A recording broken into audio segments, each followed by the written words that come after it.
Hello everyone. आज के इस वीडियो में हम बात करेंगे पास्ट इंडेफिनिट टेंस और इसे एक्टिव वॉइस और पैसिव वॉइस इन दोनों तरीके से समझेंगे।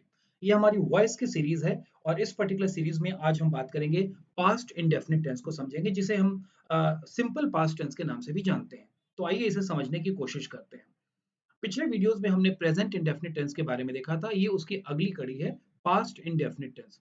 हमें ऑलरेडी मालूम है कि अगर हम लोग सिंपल पास्ट टेंस यानी एक्टिव वॉइस की बात करें तो कोई भी काम जो हो गया पास्ट में, बीते समय में, that is past indefinite tense. For example, आपने एक लेटर लिखा, मैंने आपको एक कॉपी दी, मैंने एक टॉपिक एक्सप्लेन किया, मैंने क्लास अटेंड की, आपने कॉपी में नोट्स बनाया।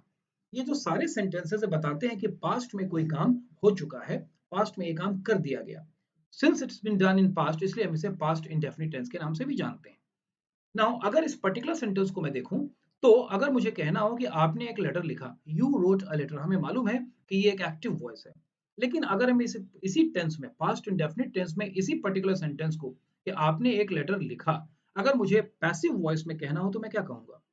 वैसी कंडीशन में मैं कहूंगा एक लेटर आपके द्वारा लिखा गया, या एक लेटर लिखा गया आपके द्वारा, या आपके द्वारा एक लेटर लिखा गया।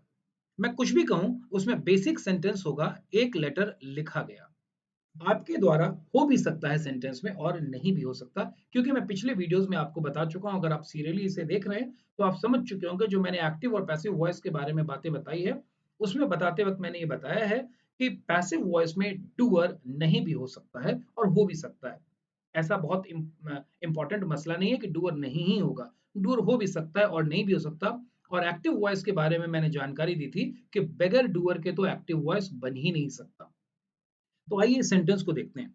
आपने एक लेटर लिखा या तुमने एक लेटर लिखा। हमें मालूम है कि पास्ट इंडेफिनिट का स्ट्रक्चर होता है subject plus V two plus object. Subject, चाहे वो फर्स्ट पर्सन सिंगुलर नंबर हो, प्लूरल हो, सेकंड पर्सन सिंगुलर हो या प्लूरल हो, या थर्ड पर्सन सिंगुलर हो या प्लूरल हो। सब्जेक्ट की 6 कैटेगरीज में से कोई भी एक सब्जेक्ट हो, सभी के साथ वर्ब का दूसरा फॉर्म यानी पास्ट फॉर्म ही लगता है। तो अगर मेरा सेंटेंस है कि आपने एक लेटर लिखा, तो डूअर इसमें यू है, आप हैं, जिसे हम इंग्लिश में यू या तुम को भी यू कहते हैं। तो यू, और लिखने की इंग्लिश होती है राइट, जिसका कि सेकंड फॉर्म होता है रोट। Right, wrote, written. तो यू रोट क्या? एक लेटर। यहां पर एक लेटर यानी अ लेटर ऑब्जेक्ट है।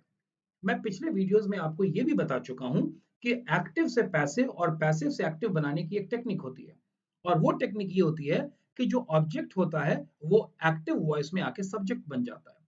तो इसका जो स्ट्रक्चर होता है पास्ट इंडेफिनिट टेंस का, वो स्ट्रक्चर होता है object which has become subject now in passive voice, plus was और were, और उसके बाद वर्ब का तीसरा फॉर्म। और मैं पहले ही बता चुका हूं कि कभी भी डूअर को पैसिव वॉइस में लगाते हैं तो बाय लगा के जोड़ सकते हैं।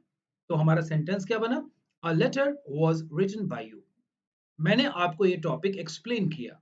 Active voice, I explained you this topic. Passive voice, ये टॉपिक आपको एक्सप्लेन किया गया। This topic was explained to you. मेरे द्वारा, अगर मैं चाहूं तो जोड़ दूं बाय मी। तो अब हमें इसे समझना है। एक और एग्जांपल से लेते हैं। संजय ने एक आम खाया, Sanjay ate a mango, Sujata ate a chocolate, I ate biryani.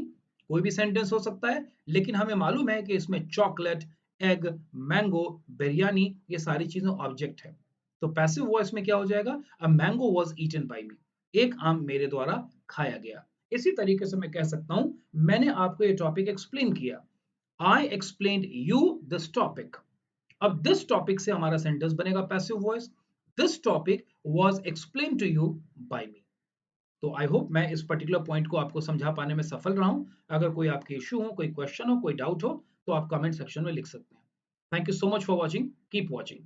Thank you.